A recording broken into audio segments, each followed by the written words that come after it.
Tidak ada kemajuan sebuah negara dibuat karena membangun infrastruktur saja. Demikian pemaparan singkat yang terdapat dalam buku Currency Power karya Ben Cohen. Jangan dikira Tiongkok membangun infrastruktur jalanan di sisi timur mainland zaman Deng Xiaoping selama lebih dari 40 tahun. Juga Amerika membangun infrastruktur jalanan dalam program New Deal-nya di tahun 1933 hingga 1936. Roosevelt FDR melanjutkan hingga lebih dari 20 tahun kemudian adalah solusi membangun ekonomi bangsa Tiongkok dan Amerika. Bukan begitu. Aslinya, kedua negara itu membangun human capitalnya dengan cepat. Yang dilihat sekali lagi bukan jalanan, jembatan yang dibangun, jangan dilihat bendanya, tetapi membangun human capitalnya dengan 100%.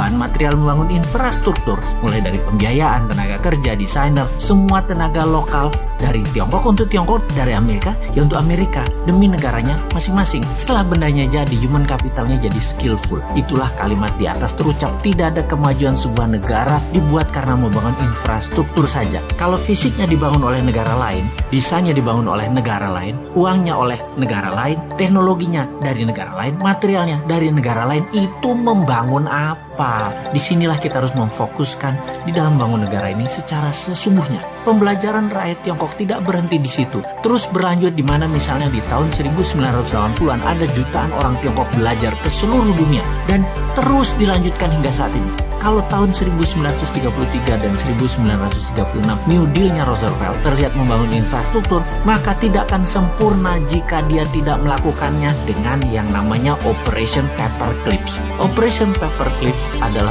operasi intelijen dengan kode Paperclips ini membawa ilmuwan Jerman lebih dari 1.600 orang untuk pindah ke Amerika sejak tahun 1945 sebelum kejatuhan Nazi hingga 1959.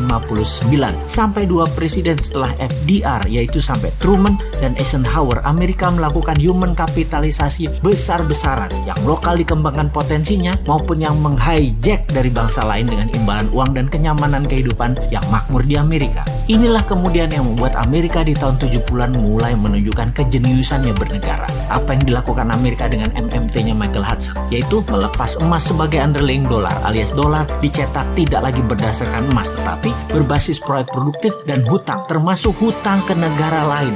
Melakukan strategi petrodolar, menguasai minyak, gas, energi dunia, membuat dolar sebagai senjata ekonomi dengan menguasai 60% transaksi dunia pada saat ini. Dan sampai saat ini penguasaan 60% world wealth atau kekayaan dunia melalui Wall Street dan kekuatan politik luar negerinya, Amerika lah rajanya. Tiongkok tak kalah strateginya. Ketika Anda bertemu dengan petinggi PKC Partai Komunis Cina, para elitnya, tidak ada yang tidak bisa berbahasa Inggris karena kebanyakan mereka adalah S1 atau S2-nya, bahkan S3-nya itu di luar negeri semua. Bernegara satu partai itu membuat abdi negaranya, pegawai negerinya harus berstandar sekolah, orang makan sekolah semua. Ketika Xi Jinping 2013 menjadi presiden Tiongkok dan ketua PKC Partai Komunis Cina, mulailah langkah pembersihan dari korupsi. Puncaknya dilakukan, ia menghukum lebih dari 1 juta orang anggota partai yang korupsi, mulai dari yang terkejam menghukum mati pelaku dan mengucilkan keluarganya, sampai hukuman terendah bahwa tervonis korupsi dirinya dan keluarganya yang ada di kartu nama keluarga tidak boleh menggunakan fasilitas negara. Kemudian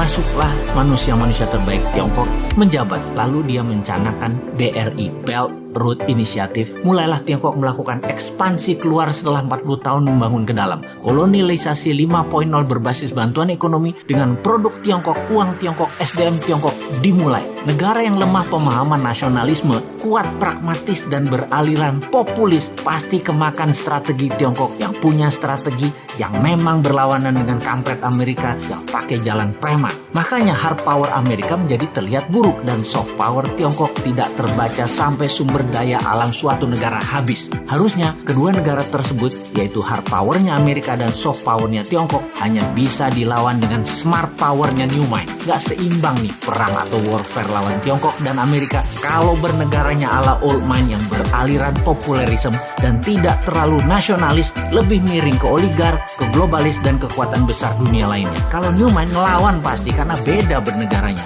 Amerika dan Tiongkok akan respect bahkan takut, bukan kayak sekarang jadi babu babunya mereka. Kita dari dulu nggak pernah dianggap mitra oleh Amerika, tapi babu. Dengan Tiongkok terlihat santun Tiongkok itu, tapi strategi pedagang.